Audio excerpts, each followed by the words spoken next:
अस्सलाम वालेकुम नाजरीन। पॉलिटिकल इकोनॉमी दिस वीक के साथ असद इजाज भट्ट आपके सामने हाजिर है। नाजरीन, joining me today is Zulfiqar Ali Badar, young politician from Pakistan peoples Party, जिन्होंने असेंड किया है रिसेंट टाइम्स पे बहुत ज्यादा, और पाकिस्तान का जो सियासी लैंडस्केप है उसके उफक के ऊपर नमूदार हुए हैं जुल्फकार अली बदर। आप जैसा कि आप लोग जानते हैं, एक सियासी खानवादे से इनका ताल्लुक है, इनके वालिद की बड़ी जद्दोजहद है, पर अब रिसेंट टाइम्स पे बिलावल भुट्टो जरदारी ने इनको पाकिस्तान पीपल्स पार्टी का एडिशनल सेक्रेटरी जनरल नामजद किया है। बिलावल साहब के माजी में स्पोक्स पर्सन भी रह चुके हैं, और अभी जो बहुत ज्यादा जिसने ट्रैक्शन गेन की लाहौर में एन ए 127, वहां पे बिलावल भुट्टो जरदारी साहब के कैंपेन इंचार्ज भी थे, और उस हल्के में जितनी मोबिलाइजेशन हुई उसको लीड करते भी देखा गया जुल्फकार अली बदर साहब को। पहले तो इनको वेलकम करते हैं। अस्सलाम वालेकुम सर। वालेकुम सलाम। बहुत शुक्रिया। बिस्मिल्लाह रहमान रहीम। बहुत शुक्रिया असद, आपने अपने प्रोग्राम में मुझे बुलाया। Sir, thank you so much for joining. Pakistan peoples party का, जैसे कि लोग कह रहे हैं, तज्जिया निगार कह रहे हैं कि एक रिवाइवल हो रहा है, और 2013 के बाद बहुत सारे तज्जिया निगार कहते थे कि पाकिस्तान पीपल्स पार्टी डिसेंड कर रही है, लेकिन पिछले एक डेढ़ साल में देखा गया, specially vote of no confidence के बाद के बिलावल भुट्टो जरदारी साहब फॉरेन मिनिस्टर बने, और उसके बाद उन्होंने जो इंटरनेशनल पावर सर्कल्स या पावर कॉरिडोर्स में जिस तरह की अपनी रेपुटेशन बनाई, उसके बाद फिर पाकिस्तान में भी जिस तरह उन्होंने पिछले 2 महीने कैंपेन की, उनका रिवाइवल हुआ। पर पहले बिलावल भुट्टो जरदारी साहब के बारे में भी बात करेंगे, लेकिन पहले अली भाई, मैं आपसे इस बारे में बात करना चाहता हूं कि पीपल्स पार्टी का इस वक्त नैरेटिव क्या है। एक तरफ मैंने 127 जैसे कुछ हलकों में धांधली की भी आवाजें हैं जहां आप कैंपेन कर रहे थे। उन कुछ हलकों में पीपल्स पार्टी ने नताइज को कबूल नहीं किया, लेकिन at the same time centre में पीपल्स पार्टी मुस्लिम लीग नवाज के साथ गवर्नमेंट बनाती हुई भी दिखाई देती है। आसिफ अली जरदारी साहब ने शहबाज शरीफ साहब के साथ और चौधरी शुजात साहब के साथ प्रेस कॉन्फ्रेंस भी की। तो पीपल्स पार्टी का इलेक्शन के बारे में एक जो ऑफिशियल नैरेटिव है वो क्या है? क्या पीपल्स पार्टी इंतखाबात के नताइज को कबूल कर रही है? बिस्मिल्लाह रहमान रहीम। Once again Asad, thank you for inviting me to your show. असल बात यह है कि देखिए, पाकिस्तान पीपल्स पार्टी ने और ग्राउंड पे आपने NA 1 to 7 की बात की, आपने ओवरऑल पाकिस्तान में पीपल्स पार्टी की मोबिलाइजेशन की बात की। हम सारी चीज़ों को थोड़ा थोड़ा टच करते हैं। NA 1 to 7 के अंदर Pakistan peoples Party was a winning party, और बिलावल भुट्टो जरदारी साहब, अगर जेन्युइन इलेक्शन होता तो हम वहां पे इलेक्शन जीतते। कोई 25,000 से जायद फैमिलीज ऐसी थी जो कि पूरी पूरी फैमिली बिलावल साहब को वोट करी थी। And we were counting on them, और वो कोई अगर 4-5 लोग भी वोट डालते तो it was more than 100,000 vote. तो ये तो एक मनूवर्ड इलेक्शन है। ये इलेक्शन वैसे ही इलेक्शन थे जैसे 1990 में इलेक्शन किए गए, 93 में किए गए, 97 में किए गए, 2002, 2008, 13, 18 में किए गए। So it was a continuity of the same pattern of elections. इसके अंदर थोड़ी सी मैनेजमेंट फर्क हो जाती है। बट अब देखें कि बहुत सारे लोग आके कह रहे हैं कि जी धांधली हुई, ये हुआ, ज्यादती हो रही है। भाई, हम तो बचपन से देख रहे हैं कि पाकिस्तान के अंदर कभी जेन्युइन इलेक्शन हुआ ही नहीं। तो तब से ऐसे है कि रात को हमारी पार्टी, हम लोग जीतते थे और मुबारकबाद मिलती थी, सुबह अखबार के अंदर हम हार जाते थे जो खबर लगती थी। तो पीटीवी हमें हरा देता था और वहां पे कोई सुनवाई नहीं थी, क्योंकि हमारा कोई न पहले सच किसी फोरम के ऊपर कोई ताल्लुक था कि हम जाके आवाज उठाते, ना आज है। तो इसमें ऊपर से ये, जब इतने बड़े लेवल पे बातचीत हो, अब देखें लाहौर के अंदर से MLN की लीडरशिप लाहौर से इलेक्शन हार गई थी, बट उसको भी जितवाया गया। तो इन्होंने मनूवर करके बिलावल साहब को भी हरवा दिया। अदरवाइज तो वो सीट हमारी जीती हुई थी। हाँ, इस इलेक्शन के अंदर बिलावल भुट्टो जरदारी साहब के इलेक्शन लड़ने से एक बहुत बड़ी मोबिलाइजेशन ये हुई कि हम जिसके पास गए, हमने मैक्सिमम नंबर ऑफ लोगों को टच करने शुरू किया। बहुत सारे लोग साथ कैंपेन कर रहे थे कि लोगों ने, खासतौर पे यूथ ने, विमेन ने हमें कहा कि हमने बेनजीर शहीद रानी के बेटे को वोट डालना है। और उससे बहुत बड़ा एक इम्पैक्ट क्रिएट हुआ, लोग मोबिलाइज हुए, लोगों के साथ उस दूसरे लोग हुए, और बहुत सारे पीटीआई के और पीएमएलएन के लोगों ने अपनी अपनी पार्टीज को छोड़ के पीपल्स पार्टी ज्वाइन की, जो कि पहले से भी पीपल्स पार्टी का कभी हिस्सा होते थे। तो ये एक बहुत बड़ी मोबिलाइजेशन थी। तो बट अनफॉर्चुनेटली चूंकि वी लॉस्ट द इलेक्शन, हमें हरा दिया गया, और उसके अंदर हम अगली बात कुछ नहीं कर सकते। और इसके अंदर से जब आप हार जाएं तो वो there is a saying, the failure is an orphanage and success has many fathers. So now we have to look into ourselves and we have to, put our house in order. Cause हमारे अंदर जो कमियां कुताइयां house के अंदर से, party की organisation के अंदर से, और जिस लोगों ने रोल ऐसा प्ले किया, जो ऐसे आके कैमोफ्लाज करने के लिए आए, एक एक उन्होंने अपना अपना रोल प्ले किया, और they were sitting in the party and they were playing a role of a traitor. उन लोगों को हमें एड्रेस करने की जरूरत है। इस इलेक्शन ने उन लोगों को बेनकाब कर दिया है। So we will put our house in order, हम उसको देखते हैं। दूसरी तरफ पाकिस्तान पीपल्स पार्टी ने ओवरऑल एक बहुत बड़ी, बिलावल भुट्टो जरदारी साहब ने कैंपेन लीड की है पूरे पाकिस्तान के अंदर। पूरे पाकिस्तान में जलसे किए हैं, लोग मोबिलाइज हुए हैं, लोगों ने ज्वाइनिंग की है, और people have high hopes with him. और वो बीबी शहीद के बेटे के ऊपर समझते हैं कि वो पाकिस्तान की बेहतरी के लिए कोई ना कोई ऐसे इकदाम, ऐसे स्टेप्स, और उनका जो 10 पॉइंट्स एजेंडा है, that is the best point agenda, which is a doable manifesto, कि जिसके ऊपर काम हो सकता है, जैसे बेनजीर इनकम सपोर्ट प्रोग्राम के ऊपर हुआ, उसी की मेनली सारी ऑफशूट्स है। और वो सारे डूएबल प्रोग्राम्स हैं, बिकॉज वो डेटा मौजूद है, और उसके ऊपर जो आपने चैनलाइज करना है चीजों को, वो आप सारी चीजें पॉसिबल हैं उस बेनजीर इनकम सपोर्ट प्रोग्राम का जो इदारा इंस्टीट्यूशन बना हुआ है उसके थ्रू। तो ये सारी चीजें करने के बाद पाकिस्तान पीपल्स पार्टी, आपको पता है उसकी लीडरशिप ने बड़ा हार्ड और मुश्किल टाइम देखा है। और ऐसा सारे मामले के बाद आप देखें कि बिलावल भुट्टो जरदारी साहब ने अभी एक नारा लगाया, पाकिस्तान खपे का। तो उससे पहले 2008 में बीबी शहीद के की शहादत के वक्त आसिफ अली जरदारी साहब ने पाकिस्तान खपे का नारा लगाया था। और ये जो नारा पाकिस्तान खपे का है, यहाँ पाकिस्तान को जो चारों सूबों की जंजीर का नारा है, जो पहले बेनजीर बेनजीर होती थी का लोग कहते थे, अब वो नारा है कि वो पीपल्स पार्टी है चारों सूबों की जंजीर, जो फेडरेशन की पार्टी है जिसने सबको जोड़ के रखा हुआ है। तो बिलावल साहब का पाकिस्तान खपे का नारा लगाने का भी मकसद यही था कि हमने पाकिस्तान को जोड़ के रखना है। हमने कोई ऐसी इकदाम या ऐसा स्टेप नहीं लेना जिससे पाकिस्तान की फेडरेशन कमजोर हो। पाकिस्तान पीपल्स पार्टी वफाक की पार्टी है, वफाक की इलामत है।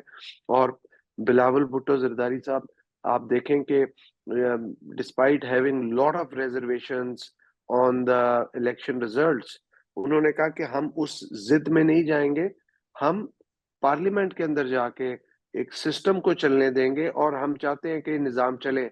हालांकि हमारी सीटें ज्यादा बनती थी, हमें कम दी गई, but having whatever the number we have got, हम उस नंबर के ऊपर हम चाहते हैं कि कोई जो हमारे से दो पार्टियां ज्यादा जिन्होंने सीटें ली हैं, उनमें से एक पार्टी ने हमारे से राब्ता किया है, and we have given them unconditional support. Bilawal साहब ने कहा है, हम कैबिनेट का हिस्सा नहीं बनेंगे, बट हम प्राइम मिनिस्टरशिप के लिए और लेजिस्लेशन के लिए we will vote to them, हम उनको सपोर्ट करेंगे, वोट करेंगे। तो I think this is a major breakthrough कि पाकिस्तान की पॉलिटिक्स के अंदर बिलावल साहब ने जिद की, अना की सियासत को खत्म किया है, और कोई जिद की नहीं रखी कि मैंने ही प्राइम मिनिस्टर बनना है। हालांकि थोड़ा सा जिद किया जाता तो पीपल्स पार्टी की नंबर्स के बगैर कोई भी इस मुल्क के अंदर हुकूमत नहीं बना सकता। तो किसी न किसी को सपोर्ट करते हुए पीपल्स पार्टी का प्राइम मिनिस्टर ले आते, और बाकी चीजें अपनी निगोशिएट कर लेते। लेकिन हमने अनकंडीशनल सपोर्ट दी है। हाँ, इसके अंदर कुछ चीजों पे उन्होंने कहा है कि जिस तरह कुछ कॉन्स्टिट्यूशनल है, अभी कोई चीज फाइनलाइज नहीं है। हमारी पार्टी ने आसिफ अली जरदारी साहब को नॉमिनेट किया है प्रेसिडेंट ऑफ पाकिस्तान के लिए, कि जैसे भी कोई भी पार्टी हुकूमत बनाती है तो उसमें प्रेसिडेंट का जो ओहदा होगा वो पीपल्स पार्टी के जो हमारे प्रेसिडेंट हैं 4 पीस के आसिफ अली जरदारी साहब का होगा। तो हैविंग सेड दैट कि ये सारा जो मामला है, पाकिस्तान पीपल्स पार्टी एक बड़ी रियलिस्टिक ग्राउंड की पार्टी है, फ्लेक्सिबल पार्टी है, इज्जत रवादारी की सियासत करती है और ये समझती है कि हमने कोई भी ऐसा स्टेप नहीं लेना, कोई ऐसी जिद की सियासत नहीं करनी जिससे मुल्क को और जमहूरियत को और इस निजाम को खतरा हो, और हमने चीजों को आगे लेके चलना है।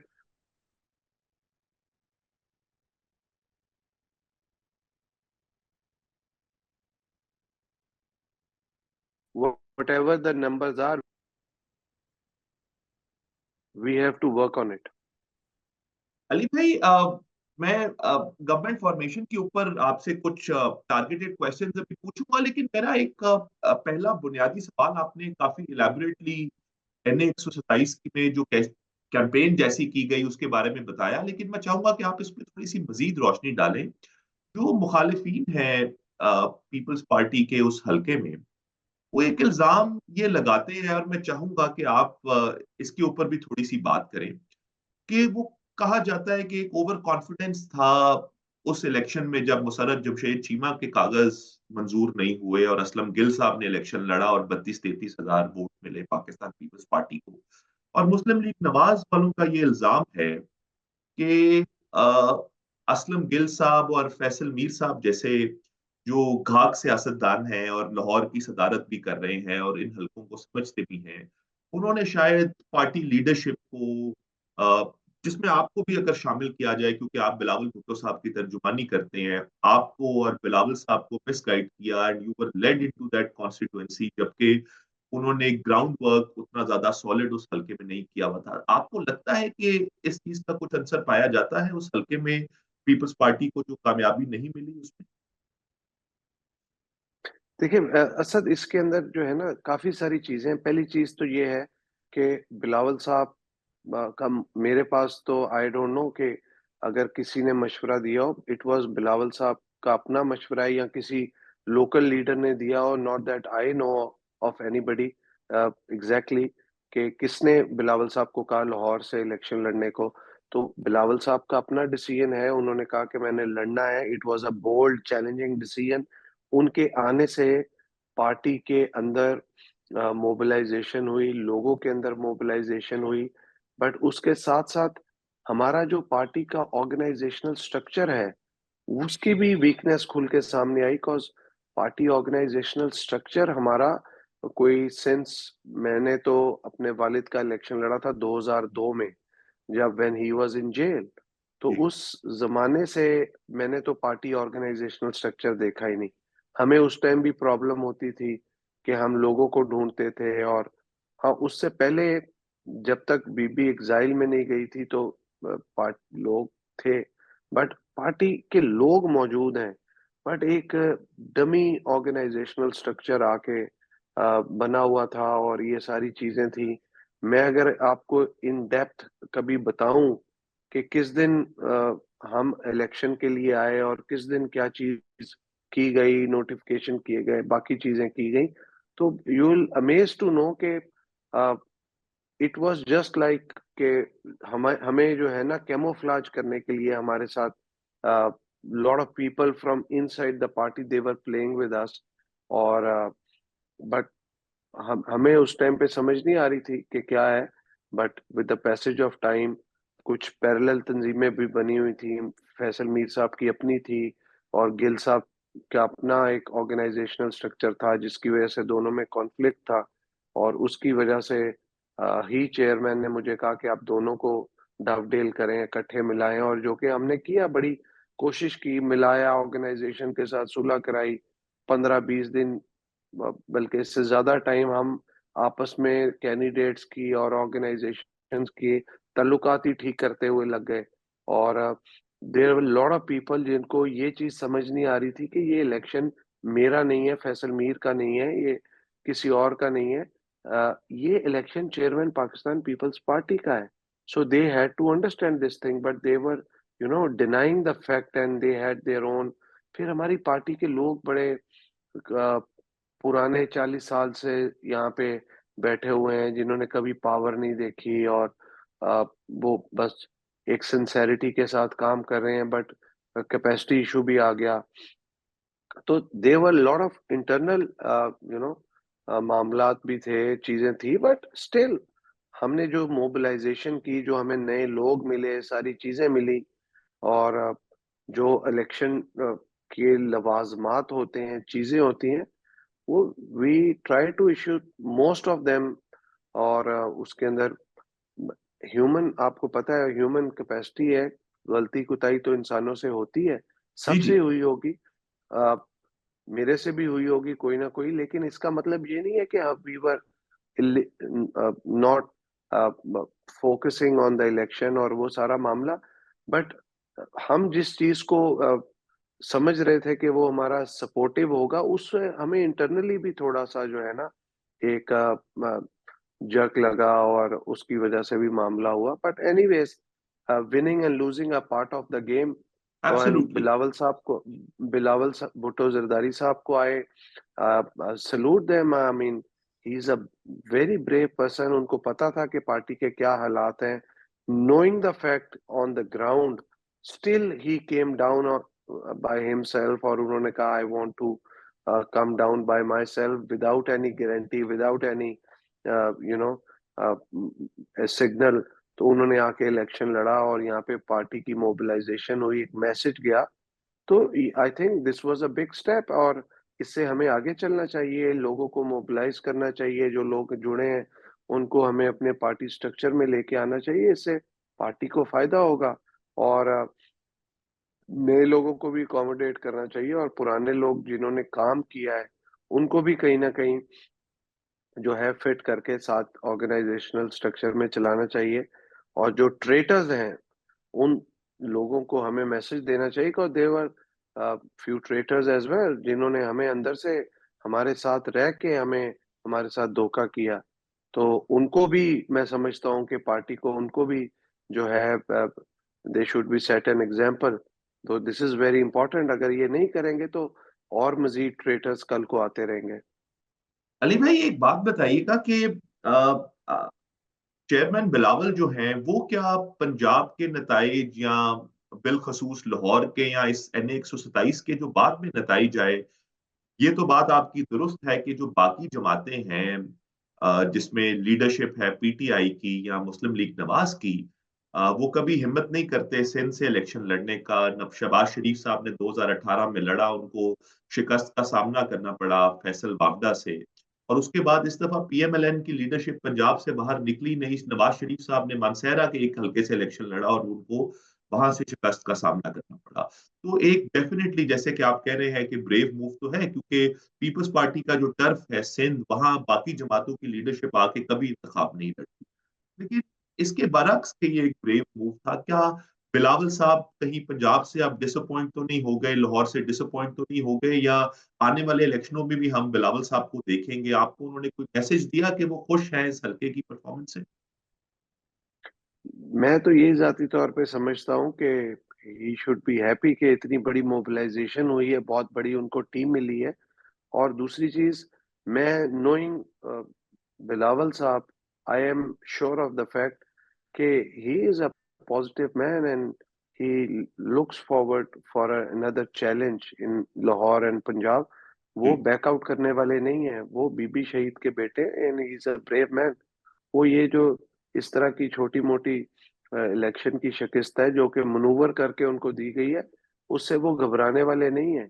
और मेंटली ही वाज रेडी। उनको पता था कि मुझे हरा दिया जाएगा, और उनके पास इस चीज का पता था, but still we had high hopes. But somehow, आपको पता है पाकिस्तान के अंदर जिस किस्म के इलेक्शन होते हैं, so you can't actually blame one another, और या किसी ऐसे को नहीं कर सकते, बिकॉज जहाँ पे फैसले होते हैं, आप वो आपको खुद नहीं पता होता कि वहाँ पे क्या फैसले हो रहे हैं। अब देखें, इंटरनली कोई बंदा सोच भी नहीं सकता था कि पीटीआई के इतने ज्यादा इंडिपेंडेंट लोग जीत के आ जाएंगे। जी। और दिस वाज अगेन, जहाँ पे फैसले हो रहे थे, उधर भी उन लोगों को नहीं पता था कि ये इंटरनली कहीं से ये मनूवरिंग हुई है। और उनको जिता दिया गया है। और फिर पीएमएलएन के आप देखें लीडरशिप मेनली लाहौर से हार रही थी इलेक्शन, उनको जिताया गया। बहुत सारे ऐसे लोग हैं जिनको इलेक्शन जिताया गया। और अगर ये मजीद अगर ये उनको सपोर्ट ना करते तो पीएमएलएन की सीटें पीपल्स पार्टी से भी कम होनी थी। और जिसका इतनी मेहनत करके वो मियां नवाज शरीफ साहब को लेके आए और सारी चीजें की, तो ये पॉसिबल नहीं था कि वो इतना उनको सपोर्ट ना करते। बट इंटरनली भी उनको सेटबैक पहुंचा जब पीटीआई के इतने लोग जीत गए। और मियां जी साहब भी जो मेंटली तैयार होके चल रहे थे, उनको भी वो सेटबैक पहुंचा के उन्होंने कहा कि I am not the candidate, I am not going to run for the candidature of prime ministership. तो उन्होंने मियां शहबाज शरीफ साहब को नॉमिनेट कर दिया। तो जी ये सारी चीजें फिर पॉलिटिक्स के अंदर ये अप एंड डाउन्स तो आते हैं। और आने वाले टाइम में आप देखेंगे कि लाहौर के अंदर भी, पंजाब के अंदर बिलावल साहब खुद बैठेंगे, खुद ऑर्गेनाइजेशन के साथ डील करेंगे, मामलात करेंगे, पार्टी को मजीद ऑर्गेनाइज करेंगे और एक्टिविटी जारी रखेंगे जिससे पार्टी मजीद मजीद मजबूत हो। So we have very high hopes कि पीपल्स पार्टी। और मैं आपको असद एक और चीज बताऊं, मैं जी हमेशा से सबको कहता हूं, हर दूसरे तीसरे घर में पीपल्स पार्टी के वोटर्स सपोर्टर्स मौजूद हैं। All we have to do is कि हमें उनके साथ कनेक्ट होना है। Once we are going to get connected to them, तो पार्टी हमारी बड़ी अच्छी मजबूत पार्टी होगी and we will have a great come back in Lahore and Punjab. So ji I am keeping my fingers cross and मैं तो, आप देखें कि हमें तो इतने साल हो गए हैं, पार्टी पीपल्स पार्टी कभी पंजाब में नहीं आई। So still we are surviving. हमें पीटीआई या पीएमएल ना आए तो हमें बिजनेस लॉस भी करते हैं, हमारे जो रेगुलर क्लाइंट्स हैं उनको भी तोड़ते हैं, हमें कहीं से कारोबार आ रहा हो वो भी तोड़ते हैं कि ये पीपल्स पार्टी के लोग हैं। सो ये सारी चीजों के बावजूद अगर हम यहाँ पे खड़े हैं और सरवाइव कर रहे हैं, तो इसी बेस के ऊपर कर रहे हैं बिकॉज वी नो कि ग्राउंड पे पीपल्स पार्टी के साथ लोगों की सपोर्ट मौजूद है। जी और जी अब तो आने वाले टाइम में मजीद जो है वो स्ट्रेंथ बढ़ेगी। और वो बिलावल भुट्टो जरदारी साहब और बीबी की जो बेटी है आसफा बीबी, उनको उनके आने से बहुत ज्यादा लोगों के अंदर जो है एक विटेलिटी आई है, लोग एनर्जाइज हुए हैं, लोगों के अंदर हाई होप्स आई हैं कि बीबी के बच्चे आए हैं तो ये पार्टी के अंदर मजीद स्ट्रेंथन करेंगे पार्टी को और मजीद बेहतरी लेके आएंगे। अली भाई, मैं गवर्नमेंट फॉर्मेशन के बारे में आपसे थोड़ी सी बात करना चाह रहा था वेरी क्विकली। अली भाई, एक थीसिस ये है कि 2013 के बाद जब पीपल्स और लोग ये कहते हैं, पीपल्स पार्टी के लोग भी इस बात से एग्री करते हैं कि पीटीआई जो कायम हुई, वो सारे वो वोटर थे जो पीपल्स पार्टी के वोटर थे। उनमें से काफी वोटर्स को पीपल्स पार्टी ने ट्रेन किया, और कुछ वोटर पीटीआई के पास वो है जो नई पौध है, जो 2013 के बाद इस वोटर बने और 18 साल की एज को जिन लोगों ने क्रॉस किया। अब वो स्पेस पीपल्स पार्टी ने सीड की, जो कि पीटीआई ने उस स्पेस पे कब्जा किया, और उसी के बेसिस पे इमरान खान 2018 का इलेक्शन जीते। अब जब पीटीआई का सिंबल छीना गया और एक एंटी पीएमएलएन सेंटिमेंट बना, और बिलावल साहब ने उस पर बहुत अच्छा अपनी कैंपेन के थ्रू कैपिटलाइज किया, और मैंने खुद भी बहुत सारे पीटीआई के वोटर्स को ये कहते सुना कि वो आप पीपल्स पार्टी को वोट डालना चाहते हैं। पीपल्स पार्टी की 35 से 55 सीट भी हो गई, डिस्पाइट द फैक्ट कि पीपल्स पार्टी के इल्जाम भी हैं कि धांधली हुई, जिनका आप अभी तस्करा कर रहे हैं। आपको क्या लगता नहीं है कि ये जो एंटी पीएमएलएन वोटर है, जो शरीफ फैमिली को वोट नहीं डालना चाहता, जो इनकी बारहा हुकूमतों से तंग आया हुआ है, शायद अगले इलेक्शन में बिलावल उनकी फर्स्ट चॉइस बन जाते, लेकिन पीएमएलएन के साथ हुकूमत ज्वाइन करने से पीपल्स पार्टी वो ऑप्शन खो देगी? क्या आपको लगता है कि सही फैसला है? अगर वैसे तो आपने कहा कि हम कैबिनेट का हिस्सा नहीं बन रहे, लेकिन नदीम अफजल चंद साहब ने परसों कहा कि सीईसी में फैसला हुआ है कि पीपल्स पार्टी कॉन्स्टिट्यूशनल पोस्ट है, जैसे कि गवर्नर या चेयरमैन सेनेट, या जैसे आपने भी तस्करा किया प्रेसिडेंट की पोस्ट लेगी। तो अगर पीपल्स पार्टी ये पोस्टें ले लेती है और एक लेजिटिमेसी प्रोवाइड करती है पीएमएलएन की गवर्नमेंट को, तकवीत बख्शती है उस गवर्नमेंट को, तो आपको लगता है कि उस वोटर के साथ आप अगले इंतखाब में कनेक्ट कर सकेंगे कि जो एंटी पीएमएलएन वोटर है? देखिए असद, ये बड़ी जरूरी चीज है जो समझने वाली है कि अगर पीपल्स पार्टी इनको हुकूमत को सपोर्ट नहीं करती तो ये निज़ाम बैठ जाएगा। इस मुल्क के अंदर डेमोक्रेसी जो है वो आगे प्रिवेल नहीं करेगी। और डेमोक्रेसी के लिए पीपल्स पार्टी की लीडरशिप ने बहुत कुर्बानियां दी हैं। और जब डेमोक्रेसी डीरेल होगी तो इस मुल्क में आम गरीब आदमी के लिए आवाज उठाने वाला कोई नहीं रहेगा। अभी जो बिलावल साहब बात करते हैं या कोई दूसरी पॉलिटिकल पार्टीज करते हैं, so we are not liking it, but we have to do it to in order to make the system survive।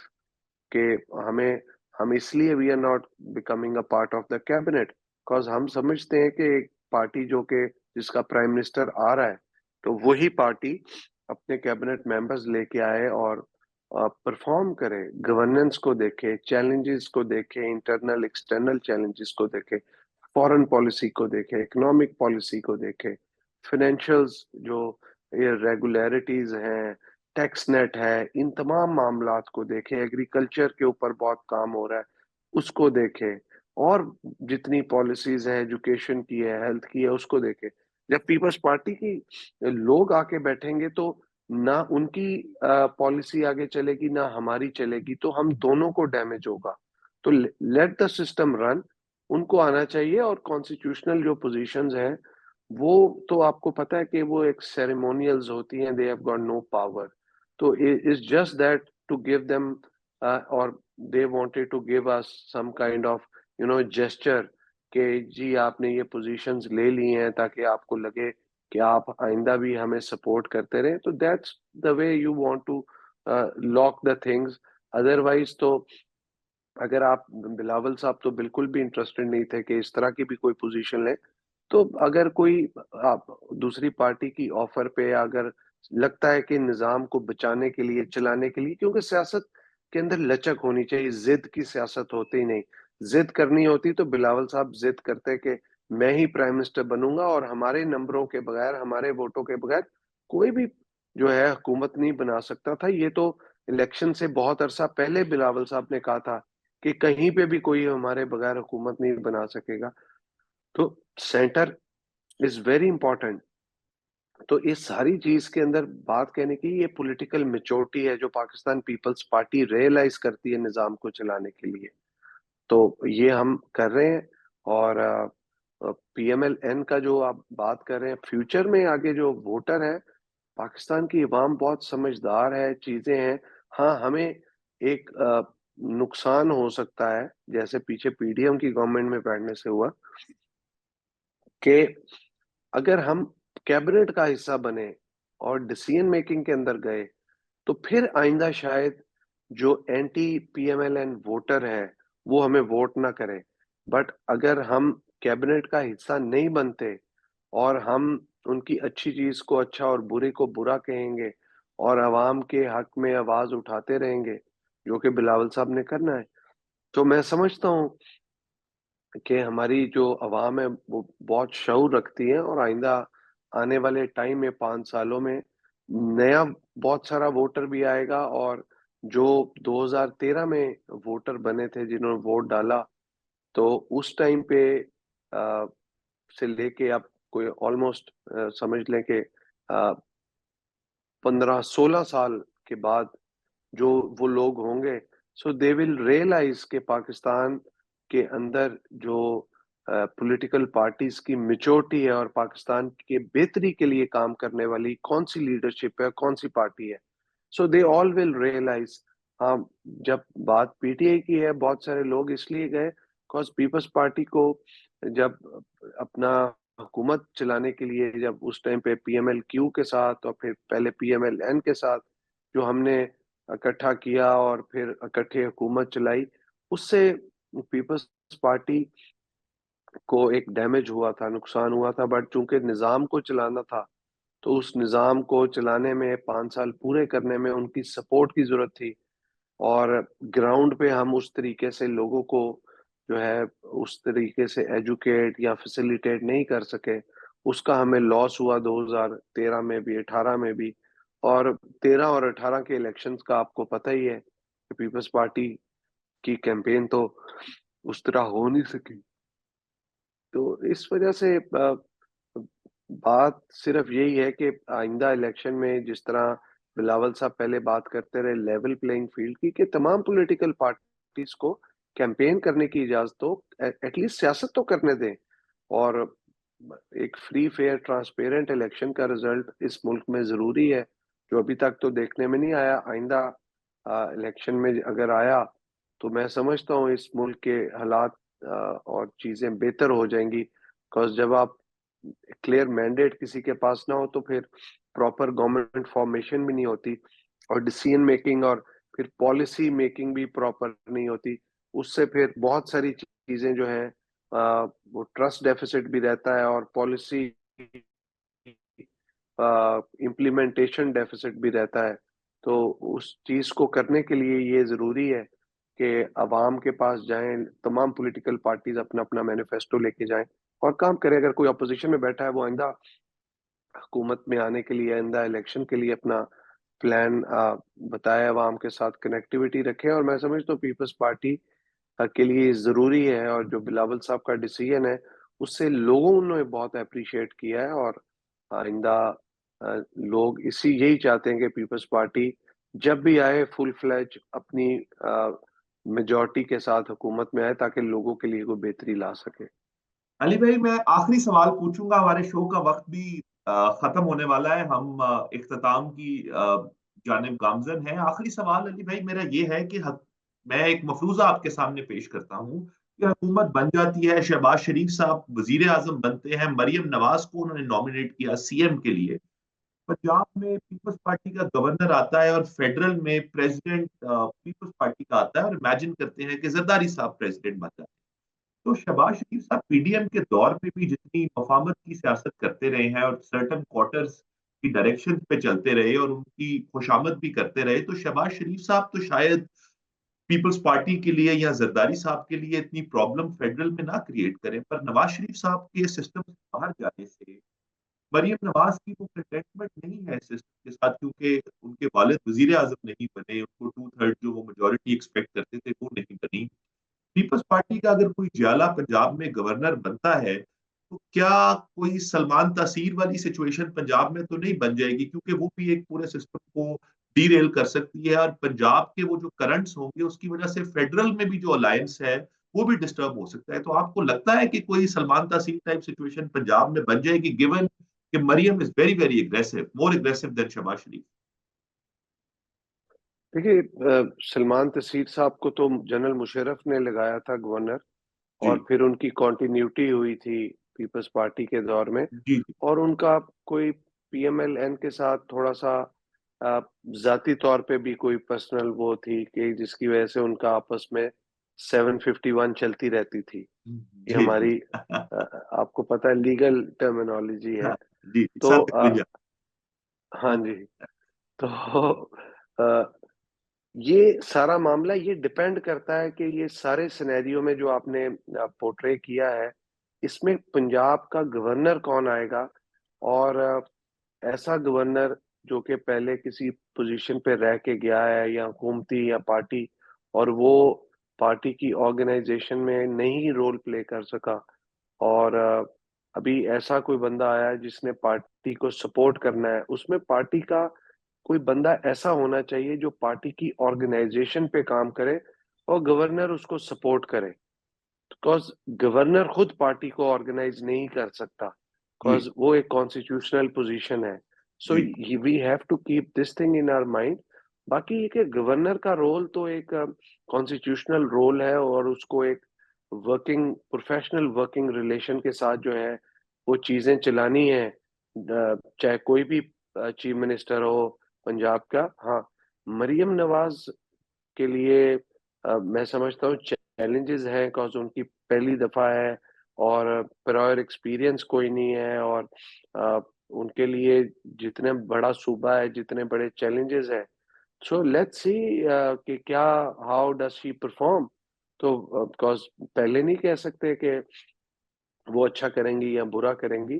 तो लेट्स सी, बिकॉज इस मुल्क की बेहतरी के लिए उनको काम करना चाहिए, और देखते हैं कि क्या वो कैसा परफॉर्म करती हैं। बिकॉज उनकी परफॉर्मेंस के साथ ही चीजों को गेज किया जा सकता है। आप पहले इस मामले को प्रिडिक्ट नहीं कर सकते, बिकॉज इस सूबे के अंदर मियां शहबाज शरीफ साहब ने, नवाज शरीफ साहब ने, फिर उस्मान बुजदार ने भी, और फिर मोहसिन नकवी साहब ने, इस तरह के बहुत सारे जो है वो चीफ मिनिस्टर्स अपना अपना रोल प्ले करके गए हैं और कर रहे हैं अभी। तो as a care taker chief minister भी, तो इन सब की परफॉर्मेंस को सामने रखा जाए तो फिर डिपेंड करेगा कि कैसी परफॉर्मेंस मरियम नवाज करती हैं। तो लेट्स सी। हम तो अली भाई, चाहेंगे कि पाकिस्तान के लिए और सूबे के लिए कोई ना कोई बेहतरी आए। अली भाई, कहीं हम आपको गवर्नर के रूप में तो नहीं देखने वाले? Are you presenting yourself as a nominee? नहीं नहीं, I am not not even close to even that any government position, because Punjab के अंदर तो हमारा, आप ये समझ लें, 10 सीटें हैं। We can't even win one senate seat. हम तो यहाँ से एक सेनेट की सीट भी नहीं जीत सकते। तो जी चीज ये है कि but thank you for complimenting me, कि जी। आप मुझे इतनी बड़ी चीज के लिए जो है वो आपने मेंशन किया। I mean it's a commendable thing. और बाकी ये कि अब जब भी, मैं तो यही कहता हूँ कि जब भी हो पंजाब के अंदर हमारी गवर्नमेंट आनी चाहिए, हमें मेहनत करनी चाहिए कि हमारी पार्टी ऑर्गेनाइजेशंस अच्छी हों और हम इलेक्शन ज्यादा से ज्यादा सीटों में जीते। जैसे 88 में हमारी बड़ी अच्छी स्ट्रेंथ थी, 1993 में हमारी बड़ी अच्छी स्ट्रेंथ थी।